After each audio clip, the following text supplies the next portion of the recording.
집안일 하시면서 또는 산책길에서 편안하게 들으실 수 있는 구구튼튼 시니어 라디오입니다. 이 나이에 제일 무서운 게 뭔지 아십니까? 바로 모르는 사이에 바뀌는 제도입니다. 뭐가 어떻게 달라졌는지도 모르고 지나치다 보면 나중에 손해보는 건 결국 우리 자신이거든요. 이번 2025년 7월부터 국민연금이랑 기초연금 제도가 바뀌었는데요. 저도 처음엔 그냥 뉴스 지나가는 소리로만 들었다가 이게 내 얘기라는 걸 알고 나서야 정신이 번쩍 들더라고요. 특히 연금 받는 분들은 꼭 알아두셔야 할 부분들이 있습니다. 제가 겪어보니 이거 하나하나 모르면 진짜 속 터지는 일이더라고요. 국민연금부터 먼저 말씀드리겠습니다. 매년 7월이면 국민연금에서 말하는 기준소득월액이라는 게 달라집니다. 이 기준에 따라 우리가 내는 보험료가 정해지는 거거든요.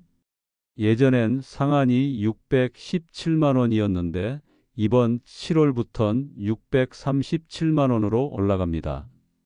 반대로 하한도 39만 원에서 40만 원으로 살짝 올라갔고요. 이게 무슨 말이냐면 직장 다니시는 분들은 월급이 많으면 많을수록 더 많이 떼간다는 거고, 자영업자나 지역가입자도 보험료가 그만큼 늘어날 수 있다는 뜻입니다. 저 같은 경우는 자영업을 오래 하다 보니 지역가입자로 매달 꼬박꼬박 내고 있었는데 이번에 보니까 보험료가 10,000원 가까이 더 나가더라고요. 부담스럽긴 한데 나중에 받을 금액도 올라가니까 나쁘진 않은데 그래도 체감상 월세 오른 느낌이라 좀 쓰리긴 했어요. 그리고 일용직 근로자들 이야기인데요. 이제는 하루하루 일하는 분들도 예전보다 더 쉽게 국민연금 가입 대상이 됩니다. 예전엔 사업장마다 기준이 달라서 빠지기도 쉬웠는데 이젠 사업장 단위로 적용되니까 일용직이라고 하더라도 국민연금에 가입될 가능성이 높아졌습니다. 이게 불편하게 느껴질 수도 있는데요. 사실은 나이 들어서 받는 연금을 위해서는 지금 조금 귀찮더라도 가입하는 게 훨씬 낫습니다. 저희 형님도 건설 현장에서 일하시는데 예전엔 국민연금 잘 안 들어갔다고 투덜거리셨거든요.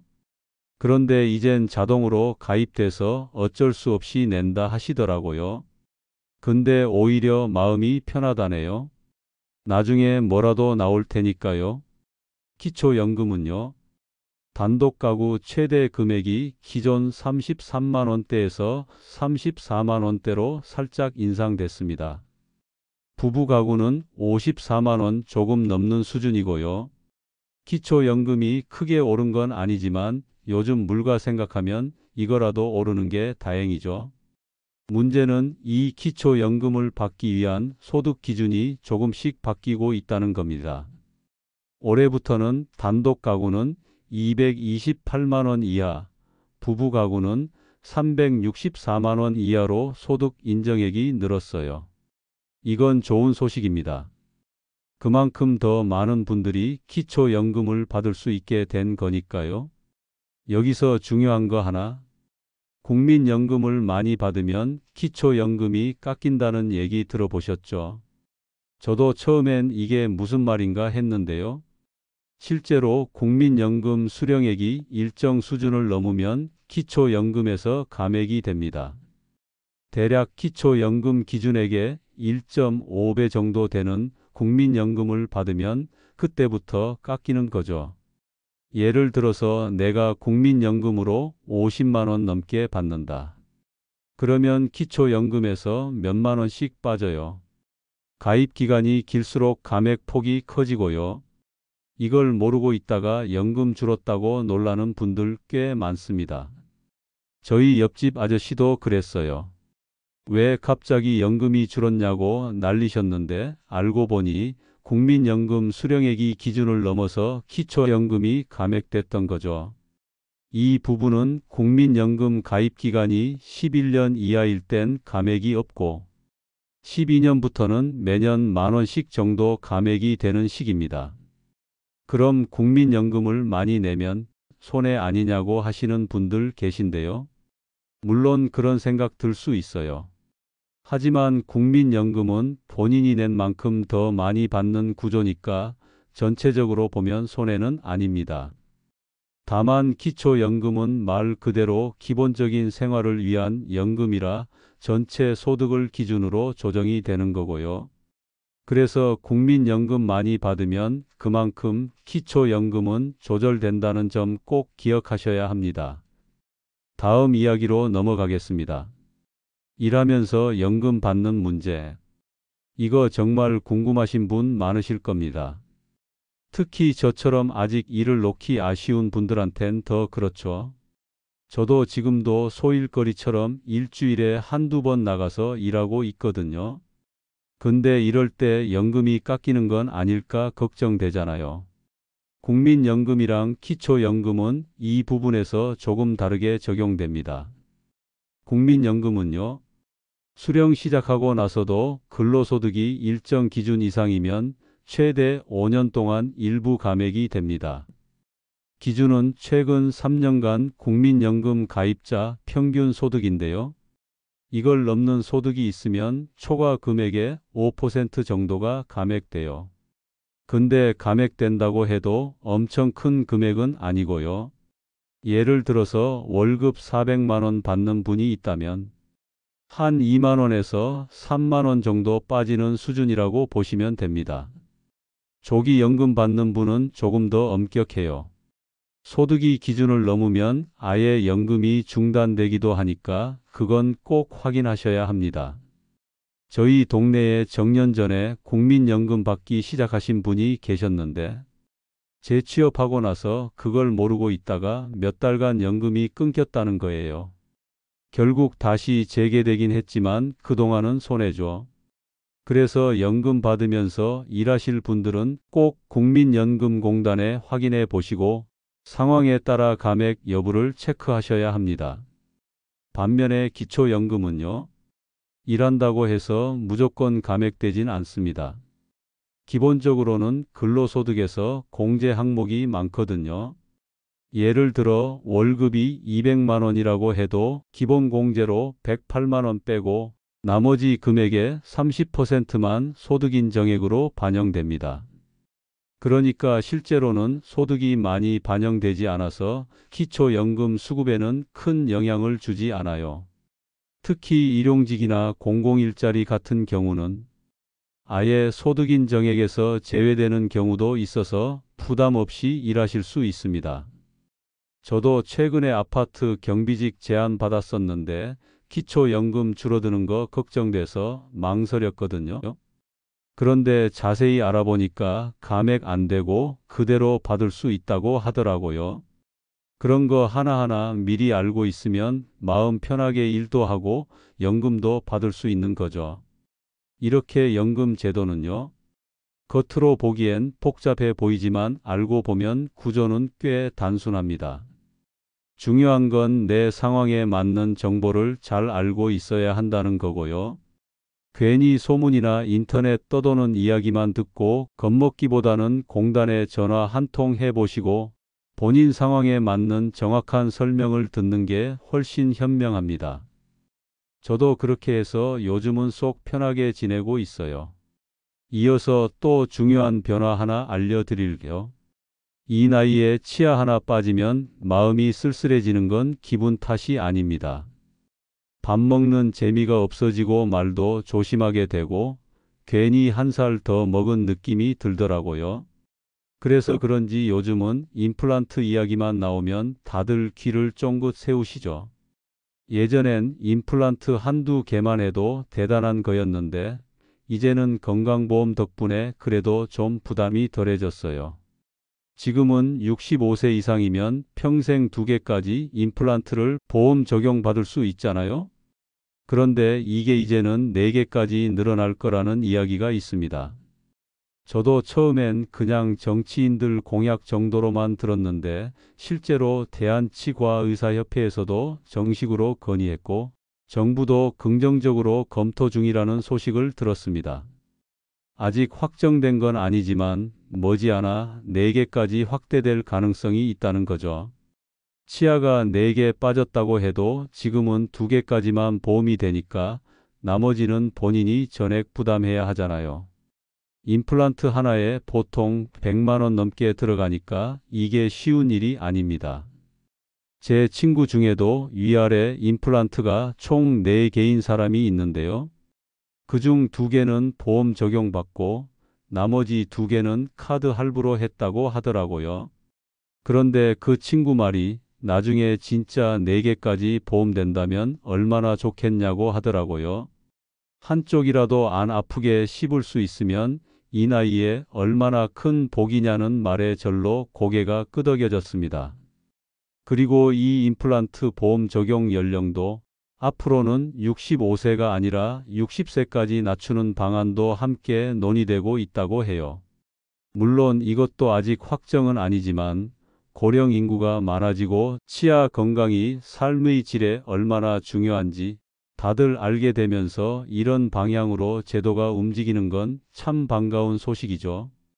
제도가 적용되면 역시나 구구튼튼을 통해서 바로 알려드릴게요. 구독과 알림 설정을 해두시고 바로 소식을 받아보세요. 그리고 예전에는 틀니가 전부였지만 요즘은 임플란트를 통해서도 훨씬 안정적으로 생활하시는 분들 많거든요. 저희 큰형님도 임플란트 하시고 나서 얼굴 표정부터 달라졌어요. 예전에는 말도 작게 하고 밥도 천천히 드셨는데 요즘은 식사도 잘하고 웃음도 많아지셨거든요. 한편으로는 이런 건강제도와 함께 요즘 어르신들 사이에서 뜨는 게 하나 더 있습니다. 바로 안심통장이라는 건데요. 예전에는 그냥 통장 하나 만들어 놓고 급여나 연금 들어오는 거 신경 안 쓰셨죠. 그런데 요즘은 보이스피싱이 하도 많아서 자식들 이름까지 도용해가며 사기치는 경우도 허다하잖아요. 안심통장은 그런 걸 막기 위해 나온 제도입니다. 쉽게 말하면 내 통장에서 이상한 출금이 감지되면 자동으로 잠깁니다. 즉시 출금이 안 되고 본인 확인 절차를 거쳐야만 돈이 나가게 되는 거예요. 특히 급여나 연금이 들어오는 통장을 안심통장으로 설정해 두면 갑자기 전화를 받아서 누가 계좌 이체하라고 시켜도 바로 안 나가고 은행이 막아주는 구조예요. 지금은 몇몇 은행에서 시행 중인데 올해부터 전국적으로 확대되고 있다고 하니까 필요하신 분들은 가까운 은행 가셔서 꼭 한번 상담 받아보시는 걸 추천드립니다.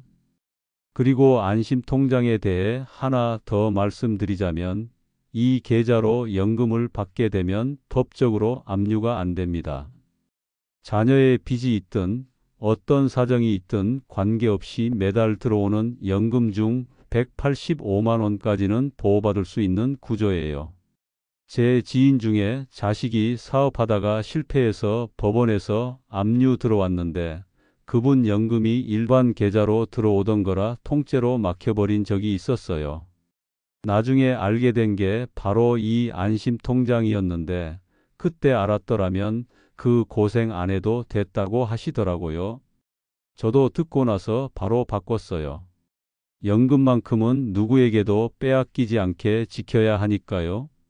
사실 처음에는 이걸 괜히 불편하게 만드는 거 아니냐 생각했는데 직접 써보니까 마음이 편하더라고요.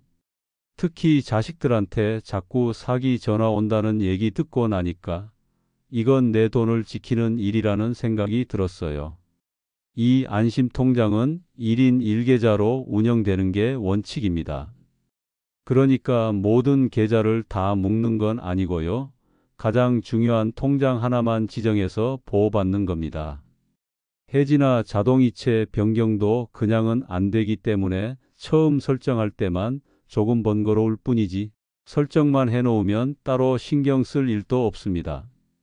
예전에는 자식한테 급하게 돈 보낸다면서 보이스피싱 당하는 일이 주변에서도 꽤 있었거든요. 근데 이젠 그런 일이 생기면 안심통장 덕분에 일단 한번 막아주니까 그 틈에 진짜 확인할 수 있는 시간이 생기는 거죠.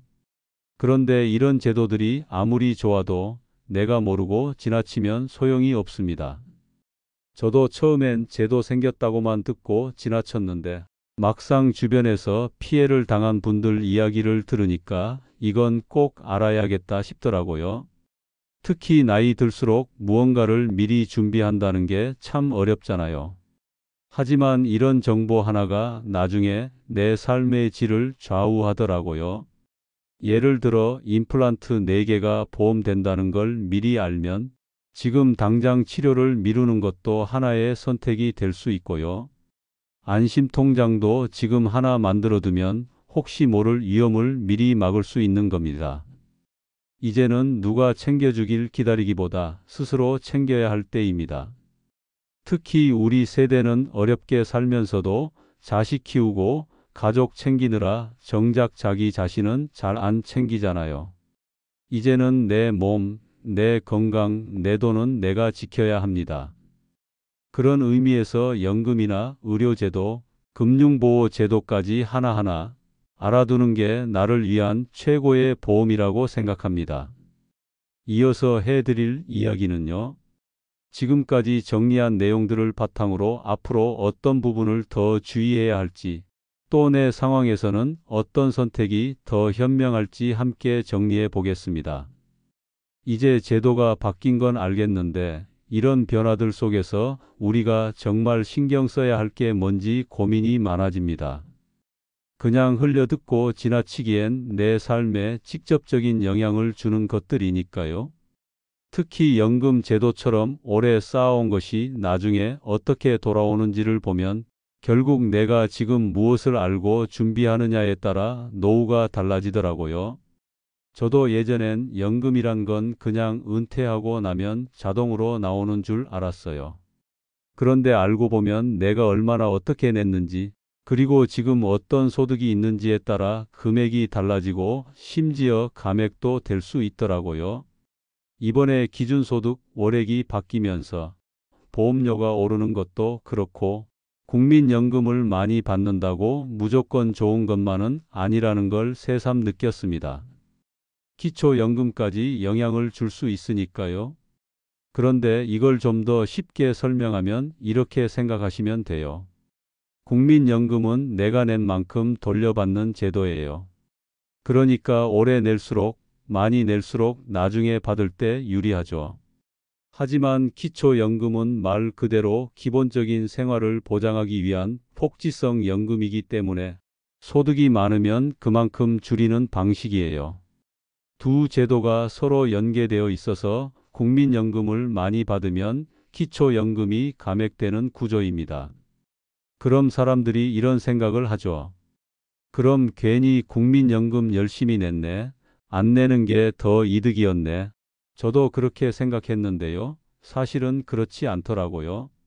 전체적으로 봤을 땐 국민연금으로 더 많이 받는 게 이득입니다.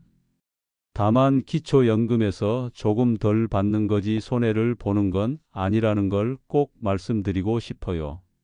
이런 구조를 모르고 있다가 억울해 하시는 분들 참 많습니다. 제 친구 중에 공무원으로 퇴직하신 분이 계시는데 그분은 아예 기초연금을 못 받는다고 하시더라고요. 이유는 공무원 연금이 있어서 전체 소득이 일정 기준을 넘기기 때문이죠. 그러니까 이 연금 제도라는 건 결국 소득 기준에 맞춰 돌아가는 거고 우리가 받을 수 있는 걸 잘 따져보고 준비해야 한다는 겁니다. 그냥 내가 은퇴했으니까 당연히 받을 거야 하는 생각은 위험하죠. 지금부터라도 내 국민연금 수령액이 얼마나 되는지, 기초연금 기준은 무엇인지 공단에 확인해 보시는 걸 추천드립니다. 또 하나, 기초연금 받으시는 분들 중에 부부 가구라서 감액된다는 이야기 많이 들어보셨을 겁니다. 현재 기준으로는 부부가 둘 다 기초연금 대상이면 각각의 금액에서 20%씩 깎입니다. 이게 왜 그러냐면 둘이 함께 살면 생활비가 조금 줄어든다고 보는 거죠. 그래서 감액을 적용하는 건데요. 이게 앞으로는 달라질 가능성이 있습니다. 정부와 여러 기관에서 부부 감액을 없애자는 이야기가 나오고 있어요. 실제로는 2027년부터는 감액률이 10%로 줄고 2030년쯤에는 완전히 폐지될 수도 있다고 합니다. 저도 부부 감액 이야기를 처음 들었을 땐 억울하다는 생각이 들었어요. 같이 사는 게 무슨 죄라고, 왜 둘 다 연금 받으면 깎이는 거냐 싶더라고요.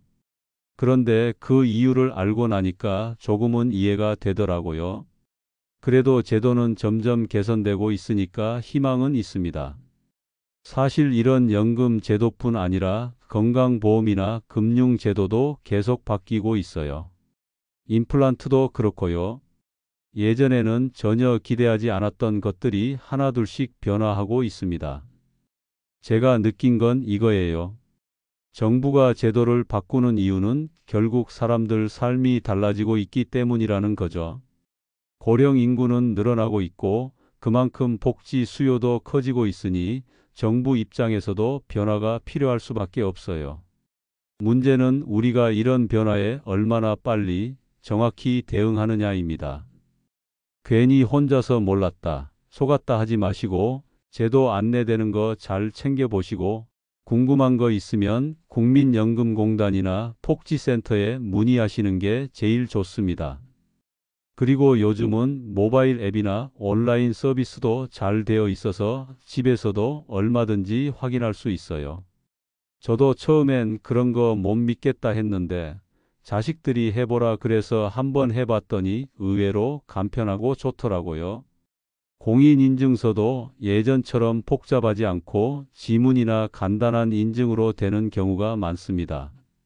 기초연금 수급 대상인지 확인해주는 사이트도 있고요. 그런 걸 한 번쯤 해보면 내가 어떤 혜택을 받을 수 있고 혹시 놓치고 있는 게 뭔지도 알 수 있습니다. 저희 사촌형도 작년에 기초연금 대상이었는데 신청 안 하고 있다가 제가 알려줘서 뒤늦게 받게 된 적이 있어요. 이런 게 다 정보 차이에서 오는 겁니다. 다음 마지막 이야기입니다. 우리가 꼭 챙겨야 할 팁들, 그리고 연금과 복지 혜택을 받을 때 흔히 하는 실수들, 마지막으로 내 상황에서 어떻게 선택하는 게 가장 좋은지에 대해 정리해 보겠습니다. 살다 보면 제도는 자꾸 바뀌는데 우리는 그걸 따라가기 벅찰 때가 많습니다. 특히나 스마트폰이 익숙하지 않거나 복잡한 서류를 꺼리는 분들에겐 더더욱 그렇죠. 그런데 그럴수록 더 필요한 게 바로 작은 습관 하나입니다. 바뀌는 제도를 알아보려는 마음, 그리고 내 상황에 맞게 활용하려는 관심, 그 두 가지만 있어도 우리는 충분히 손해보지 않고 살아갈 수 있어요. 지금까지 말씀드린 국민연금과 기초연금 이야기, 임플란트와 안심통장 제도까지 모두 우리 실생활과 밀접하게 닿아 있는 문제들입니다. 연금을 받을 때 흔히 하는 실수 중 하나는 내 연금액을 제대로 확인하지 않고 그냥 믿고 기다리는 거예요. 공단에 전화 한 번만 해보면 내 국민연금 예상 수령액, 기초연금 수급 가능 여부, 감액 사유까지 다 알려줍니다. 그런데도 그걸 안 해서 몇 달씩 손해보는 경우가 꽤 있어요. 저도 처음엔 이게 뭐 대단한가 싶었는데 막상 해보니까 간단하고 확실하더라고요.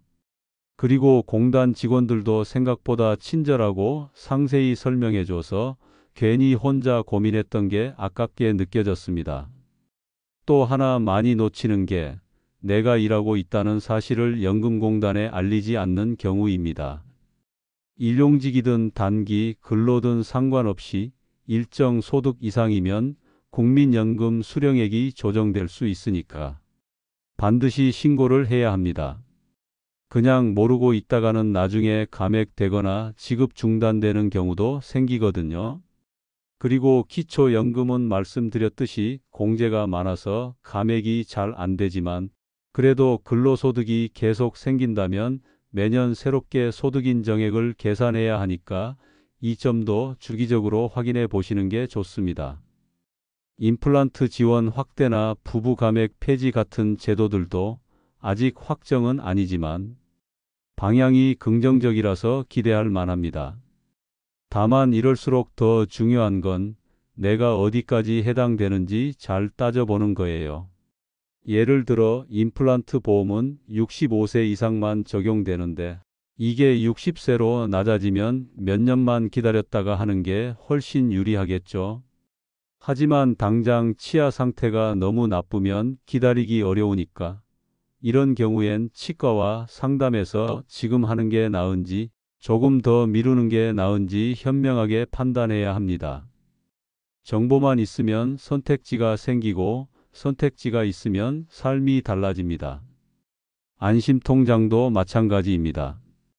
지금 안심통장을 만들어 놓으면 혹시 모를 금융사기 피해를 막을 수 있는데 막상 은행 가면 생소해서 잘 모르겠다는 분들도 계시겠죠?